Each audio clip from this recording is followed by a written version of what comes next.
Hello students, welcome to my new channel Pharmacy with Aditi. Today I have made a video on human anatomy physiology. It is my videos are for both BPharm and DPharm students. So let's start with our first ever unit. It is this introduction of anatomy and physiology. So for introduction, first you have to familiarize the terms anatomy and physiology. So what is the definition of anatomy and physiology? Anatomy is the branch of science which deals sorry. So what's the anatomy? Anatomy is the branch of science which deals with the study of structure of body parts. इसमें हम क्या करते हैं, body parts जो है हमारे, इनका structure से हम डील करते हैं, ठीक है, इनके स्ट्रक्चर की हम स्टडी करते हैं. और फिजियोलॉजी क्या है? Physiology is the branch of science which deal with the study of functions. ध्यान रखना, anatomy is the structure, anatomy is the study of structure and physiology is the study of functions. तो हम जो हमारा ये subject है human anatomy and physiology, इसमें हम क्या पढ़ेंगे? ह्यूमन जो बॉडी जो है, इसकी सारी एनाटॉमी और इसकी सारी फिजियोलॉजी. तो कोई भी चीज़ हम क्यों पढ़ते हैं, एक्चुअली हम क्यों पढ़ रहे हैं, इसके लिए क्या होता है, इसको बोलते हैं स्कोप, है ना, कि हम पढ़ने से इसका क्या होगा, हम क्यों पढ़ेंगे इसको, है ना. हम कोई भी चीज़ तभी पढ़ेंगे जब इससे हमारा कोई फ़ायदा होना चाहिए, है ना. किसी भी चीज़ को हम बेमतलब में तो नहीं पढ़ेंगे. तो scope means what can we do by studying it. So when we study HAP we can deal with various parameters of body. जैसे कि बॉडी के अलग अलग पैरामीटर्स हैं, जैसे टेम्परेचर हमारा हाई है, लो है, कैलोरी इनटेक हमारा क्या है, हमारी बेसिक नीड्स क्या है ना, हमें कौन सी डिसीज़ हुई है. तो हमें जब डिसीज़ होगी तो हमें पहले कहाँ डिसीज़ हुई है, इसका एनाटॉमी क्या है, फिजियोलॉजी क्या है, तभी हम डिसीज़ को अच्छे से समझ सकते हैं, डिसऑर्डर्स को समझ सकते हैं, और सर्जिकल टेक्निक्स भी हम तभी यूज़ कर सकते हैं. कुछ मैंने एग्जांपल्स बताया आपको, जैसे साइटोलॉजी स्टडी ऑफ सेल को बोला जाता है, हिस्टोलॉजी स्टडी ऑफ टिश्यू को बोला जाता है, endocrinology study of endocrine system को बोला जाता है, डर्मेटोलॉजी, न्यूरोलॉजी, न्यूरोफिजियोलॉजी. तो ये सब है कुछ टर्म्स जो स्कोप में आपके आती हैं. अब आता है लेवल्स ऑफ स्ट्रक्चरल ऑर्गेनाइजेशन. हमारी ह्यूमन बॉडी जो है, आप किसी भी न्यूनेट्स को देखेंगे, नवजात बच्चे को देखते हैं, तो उसकी बॉडी पूरी कॉन्स्टिट्यूट होती है. तो वो बॉडी बनी कैसे, हमारी बॉडी कैसे बनी, इससे आपने एक बिल्डिंग देखी है ना. हमारी बॉडी को अगर हम किसी बिल्डिंग से अगर हम कंपेयर करें, तो बिल्डिंग के अंदर क्या होते हैं, फ्लोर्स होते हैं कई सारे. हर एक फ्लोर्स में क्या होता है, कई सारे रूम्स होते हैं. हर एक रूम के अंदर क्या होती है, कई सारी वॉल्स होती हैं, और वॉल्स किससे बनी है, ईंट सीमेंट से मिलकर बनी है. ऐसे ही हमारी बॉडी क्या है, हमारी बॉडी भी कई सारी चीज़ों से मिलकर बनी है.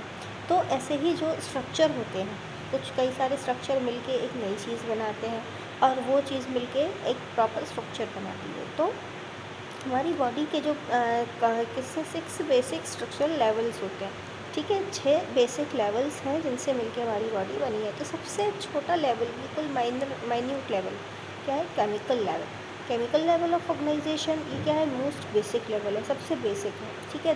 दो या कई सारे एटम्स या मॉलिक्यूल्स मिलकर के क्या बनाते हैं, एक सेल बनाते हैं. सेल क्या होती है, तो इस तरीके से बना हमारा क्या, second level, cellular level of organisation. Cell क्या है, structural and functional unit of life है. ओके, ये तो हमने बचपन से रटाया गया है कि cell is the basic unit of life, cell is the structural and functional unit of life. क्यों? क्योंकि ये क्या है, बेसिस है ना. अगर हम किसी भी बॉडी को सबसे छोटा पार्ट देखें, तो सबसे छोटा पार्ट क्या है, केमिकल. बट केमिकल लेवल में लाइफ है क्या, नहीं है.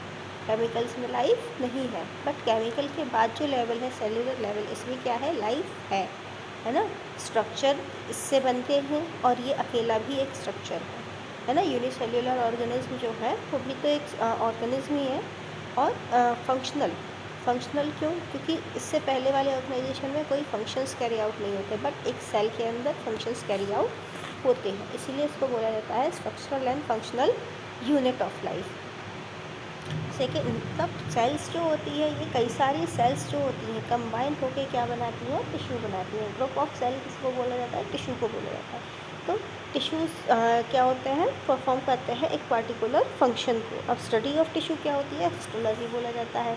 ठीक है। टिश्यूज़ जो होते हैं ये 4 टाइप के होते हैं, epithelial, muscular, connective and nervous. इसको हम डिटेल में आगे पढ़ेंगे। अब टिश्यूज़ जो होते हैं, टिश्यूज़ क्या होते हैं, एक कई सारे टाइप के टिश्यूज़ जो होते हैं मिलके एक ऑर्गन बनाते हैं, ठीक है, जो एक कोई प्रॉपर फंक्शन को परफॉर्म कर सकता है।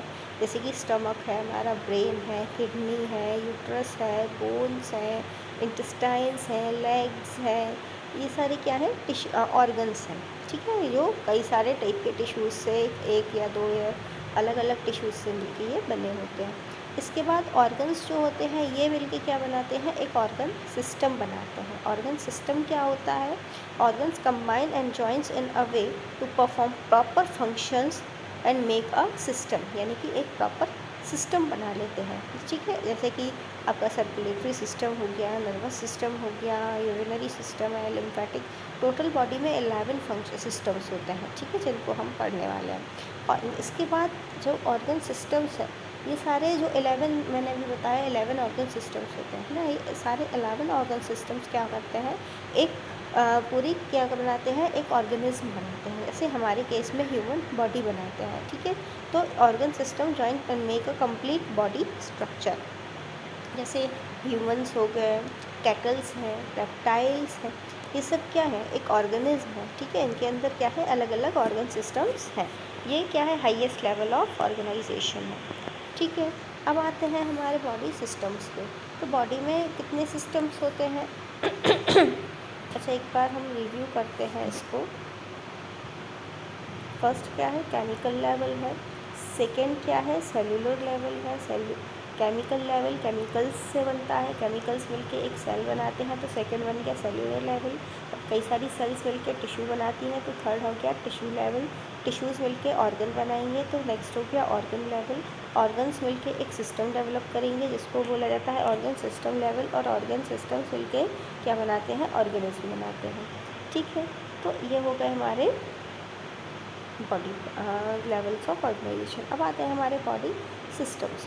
तो हमारी बॉडी में टोटल 11 प्राइमरी बॉडी सिस्टम्स होते हैं। कौन कौन से, अगर हम ऊपर से स्टार्ट करेंगे तो सबसे पहले नर्वस सिस्टम, यानी हमारा ब्रेन हो गया। एंडोक्राइन सिस्टम, जिसमें हमारे हार्मोन्स एंड रेगुलेशंस होते हैं। रेस्पिरेटरी सिस्टम, जो रेस्पिरेशन से रिलेटेड है। कार्डियोवास्कुलर सिस्टम, जो हार्ट एंड ब्लड वेसल्स से रिलेटेड है। डाइजेस्टिव सिस्टम, डाइजेशन से रिलेटेड है। इंटेग्यूमेंट्री सिस्टम, स्किन से रिलेटेड है। Urinary system, kidney and urine formation से रिलेटेड है। रिप्रोडक्टिव सिस्टम, रिप्रोडक्शन से रिलेटेड है। लिम्फेटिक सिस्टम, लिम्फ से रिलेटेड है। मस्कुलर सिस्टम, मसल्स से रिलेटेड है। And skeletal system related to bones. तो इन सारे ही बॉडी सिस्टम्स को हमें डिटेल में सारी एनाटॉमी एंड फिजियोलॉजी, सारे बॉडी सिस्टम्स की हमें पढ़नी है। अब आते हैं हम बेसिक लाइफ प्रोसेस पे। देखो बेटा, कोई भी अगर हम जैसे in this case we are studying about human, तो ह्यूमन क्या है, लिविंग बीइंग्स हैं। लिविंग बीइंग और नॉन लिविंग बीइंग्स में क्या डिफरेंस है, नॉन लिविंग बीइंग्स के अंदर कोई भी स्ट्रक्चर एंड फंक्शन, स्ट्रक्चर तो होता है बट उनके अंदर कोई फंक्शंस नहीं होते। केमिकल रिएक्शंस हो सकती है किसी चीज़ से मिलने पर, बट उनके अंदर कोई भी फंक्शन कैरी आउट नहीं होते, ठीक है, कोई भी प्रोसेसेस उनमें नहीं चल रही होती हैं।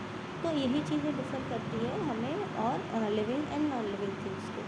अब अगर हम लिविंग थिंग्स में देखें तो लिविंग थिंग्स कई सारे हैं। एक बैक्टीरिया भी लिविंग ऑर्गेनिज्म है, ठीक है, ट्रीज़ भी लिविंग ऑर्गेनिज्म है, ह्यूमन्स भी लिविंग ऑर्गेनिज्म है, शार्क्स भी लिविंग ऑर्गेनिज्म है। तो ऐसा हम क्या देख सकते हैं, ऐसे ही क्या प्रोसेसेस हैं जो हर एक लिविंग ऑर्गेनिज्म में है, चाहे हम एक बैक्टीरिया, यूनिसेल्युलर प्रोकैरियोटिक ऑर्गेनिज्म को देखें या फिर ह्यूमन बॉडी जितना कॉम्प्लेक्स स्ट्रक्चर देखें। तो कुछ ऐसे बेसिक फंक्शंस होते हैं जो हर एक बॉडी में, हर एक ऑर्गेनिज्म में होते हैं, ठीक है। तो स्टार्ट करते हैं हम। हमारा जो पहला basic life process, total 9 basic life processes हैं। पहला क्या है, रिस्पॉन्सिवनेस। रिस्पॉन्सिवनेस क्या है, ability of body to intercept, detect the changes and prepare for it. मतलब इंटरसेप्ट यानी कि हमें, हमारी बॉडी अंदाज़ा लगा लेती है कि कोई चेंज आने वाला है या कोई चेंज हुआ है, और उसके अकॉर्डिंग अपने आप को चेंज करती है ना। जिससे बॉडी में कभी कभी पैथोजेंस हम लेते हैं, है ना, चाहे बाय एयर ले, बाय फूड ले, किसी, तो बॉडी क्या करती है, अपना टेम्परेचर इंक्रीज़ कर देती है, फीवर आ जाता है हमें, तो क्यों आता है? क्योंकि जब फीवर आएगा तो क्या होगा, जो पैथोजेंस है वो किल हो जाएंगे हाई टेम्परेचर में, या कोल्ड सेंसिटिविटी होती है। इसलिए हमें जब ठंड लगती है तो क्या होता है, गूज़बम्स आते हैं, रोड पे हमारे खड़े हो जाते हैं। क्यों होता है ऐसा? क्योंकि हमें बॉडी से जो हीट जो निकल रही है वो बचाने के लिए। इसके साथ साथ में शिवरिंग होती है। क्यों होती है? क्योंकि जब मसल्स काम करेंगी, मसल्स मूव करेंगी तो क्या होगा, जब वो मूव करेंगी तो क्या होगा, एनर्जी प्रोड्यूस करेंगी, हीट प्रोड्यूस करेंगी, जिससे क्या होगा, हमारी बॉडी में हीट जनरेट होगी और हमें ठंड कम लगेगी। नेक्स्ट हमारी लाइफ प्रोसेस है मेटाबॉलिज्म। मेटाबॉलिज्म क्या है? ये टर्म है कलेक्टिवली जिसको बॉडी में हमारी कई सारी केमिकल रिएक्शंस चल रही हैं, है ना, डाइजेशन में भी चल रही हैं, सेल्स के अंदर भी चल रही हैं, कई सारी केमिकल रिएक्शंस चल रही हैं। तो कलेक्टिवली इन सारी केमिकल रिएक्शंस को क्या नाम दे दिया गया है? मेटाबॉलिज्म। अब मेटाबॉलिज्म में दो चीज़ें आती हैं। क्या क्या दो चीज़ें आएंगी? एक आएगा मेटाबॉलिज्म और एक आएगा एनाबॉलिज्म। एनाबॉलिज्म क्या होता है? इसमें जो रिएक्शंस होती हैं उसमें छोटे छोटे मॉलिक्यूल्स मिलकर क्या बनाते हैं, एक बड़ा या कॉम्प्लेक्स मॉलिक्यूल बना लेते हैं। ठीक है, अब ऐसा कैसे हो सकता है? तो मैं एक एग्जांपल से आपको बताती हूँ कि जब हम क्या करते हैं खाना खाते हैं, है ना, हमने खाने में रोटी खाई, चावल खाए, कार्बोहाइड्रेट लेवल हमारी ब्लड में क्या हो गया, बढ़ गया। ठीक है, डाइजेशन हुआ, कार्बोहाइड्रेट्स जो थे हमारी बॉडी में बढ़ गए, ग्लूकोज हमारी body blood glucose level increase हो गया।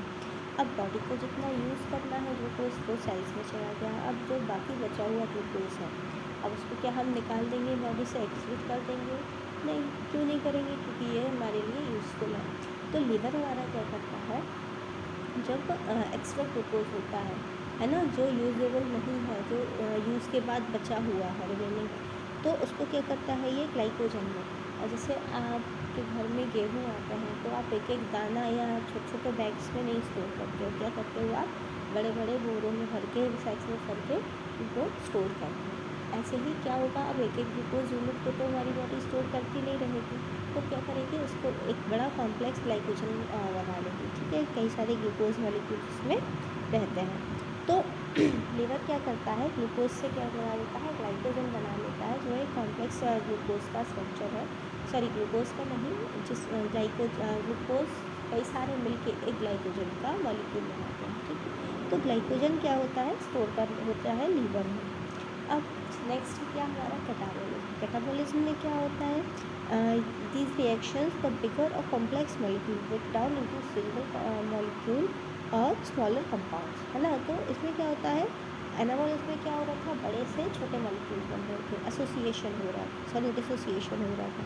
ठीक है, कैटाबोलिज्म में क्या होगा, डिसोसिएशन होगा, यानी कि बड़े मॉलिक्यूल से छोटे छोटे मॉलिक्यूल्स बनेंगे। अगर एग्जाम्पल के लिए मैं यही एग्जांपल आपको रिपीट करूँगी कि जब हम खाना नहीं खाते हैं, फास्टिंग है, हमने खाना नहीं खाया, 2 दिन हो गए हमने खाना नहीं खाया, लेकिन हमारी बॉडी तो काम कर रही है, कैसे कर रही है, तो जो ग्लाइकोजन हमने स्टोर किया था नॉर्मल कंडीशंस में, है ना, जब सीवियर कंडीशंस आई, बॉडी को एनर्जी की नीड है और एनर्जी नहीं मिल पा रही है, चाहे सीवियर कंडीशंस हो, सडन ब्लड लॉस हो गया हो या कोई भी अदर कंडीशन है, तो क्या होगा, बॉडी को जब इंस्टेंट नीड होगी एनर्जी की और एनर्जी हमें नहीं मिल पा रही है, तो बॉडी क्या करेगी, जो भी स्टोर है ना, जैसे ग्लाइकोजन लिवर में स्टोर है, तो लिवर क्या करेगा, उस ग्लाइकोजन को निकालेगा और ग्लाइकोजन से क्या करेगा, वापस से ग्लूकोज बनाएगा और वो ग्लूकोज क्या करेगा, एनर्जी प्रोड्यूस करेगा। ठीक है, तो ये आता है, ये होता है कैटाबोलिज्म। तो मेटाबॉलिज्म में ये दोनों ही टर्म आती है, एनाबोलिज्म और कैटाबोलिज्म। नेक्स्ट है ग्रोथ। अब ग्रोथ क्या होता है, ग्रोथ सभी को पता है, डेवलपमेंट है of body and size. Movement अब आप बोलोगे कि मूवमेंट होता नहीं है, फैक्ट्री लिविंग बीइंग कैसे होता है, तो बेटा मूवमेंट केवल एक प्लेस से दूसरे प्लेस जाना ही नहीं है, movement with in the body, है ना, मोशन ऑफ बॉडी और बॉडी ऑर्गन के अंदर भी क्या होता है, मूवमेंट होते हैं। आपने खाना खाया तो वो मुंह से कहाँ गया, नीचे तक स्टमक जाएगा, इंटेस्टाइन में जाएगा, लार्ज इंटेस्टाइन में जाएगा, एनस में जाएगा, रेक्टम में जाएगा, है ना। तो क्या है, मूवमेंट है, जो body motion of body and body organs. अब नेक्स्ट है रेस्पिरेशन। इसमें क्या होता है, एक्सचेंज ऑफ गैसेज होता है, चाहे इंटरनल रेस्पिरेशन हो चाहे एक्सटर्नल हो। एक्सटर्नल रेस्पिरेशन मतलब क्या होता है, गैसियस एक्सचेंज, कहाँ से, एनवायरनमेंट से। जैसे हम एनवायरनमेंट से CO2 छोड़ते हैं और O2 ऑक्सीजन को इनहेल करते हैं। अब वो ऑक्सीजन क्या होती है, सेल्स में जाएगी और सेल्स के बीच में भी एक्सचेंज होगा, यानी कि ब्लड से ऑक्सीजन सेल्स में जाएगी और सेल्स से ऑक्सीजन का जो CO2 है जो वो कहाँ आएगी, ब्लड में आएगी। ये होता है इंटरनल रेस्पिरेशन। तो दोनों ही टाइप का रेस्पिरेशन जो होता है ये होता है। इसके बाद हमारा जो नेक्स्ट है वो है एक्सक्रीशन। एक्सक्रीशन क्या होता है, रिमूवल ऑफ वेस्ट मटेरियल, चाहे हम स्वेट के थ्रू करें, चाहे यूरिन के थ्रू करें, फेसिस के थ्रू करें, लैक्रिमेशन के थ्रू करें, इसमें एक्सक्रीशन सभी को कंबाइंडली बोला जाता है, केवल यूरिन या यूरिन फॉर्मेशन को ही एक्सक्रीशन नहीं बोला जाएगा। नेक्स्ट है डिफ्रेंसिएशन। इसको थोड़ा सा ध्यान देना, ये term, it is a development of unspecialised cell into specialised cell that is to perform specific function. Differentiation मतलब क्या होता है कि सेल डिवीज़न हुआ तो 2 सेल्स बनी, ठीक है।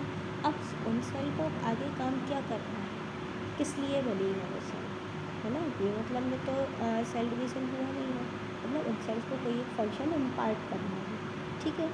तो अब जब डिवीज़न हुआ तो वो तो अनस्पेशलाइज्ड थी, वो नॉर्मल सेल थी, लेकिन फिर उनको क्या किया, स्पेशलाइज्ड किया गया। उनके अंदर कुछ डेवलपमेंट्स हुए, उनके अंदर जो फंक्शन इम्पार्ट करना है उसके रिगार्डिंग मॉलिक्यूल्स आए और सारी चीज़ें हुई, तो इसको बोलते हैं डिफ्रेंसिएशन। इसका एग्जांपल है development of blood cell from pluripotent stem cell, यानी स्टेम सेल क्या, प्लूरिपोटेंट स्टेम सेल्स क्या करती है, कई सारी सेल्स बनाती है, और वो सेल्स को डिफ्रेंशिएट होती है किसमें, ब्लड सेल्स में, RBCs, WBCs, प्लेटलेट्स। WBCs भी कई सारे टाइप की होती है, तो कौन सी WBC, तो ये होता है डिफ्रेंसिएशन। Next reproduction. रिप्रोडक्शन मतलब न्यू ऑफरिंग्स या न्यू जनरेशन्स बनाना। डाइजेशन सभी को पता है, injection of food, degradation of large molecule and for energy and growth. तो ये है क्या, हमारे basic life processes. I hope आपको वीडियो अच्छा लगा है। प्लीज़ सपोर्ट करें।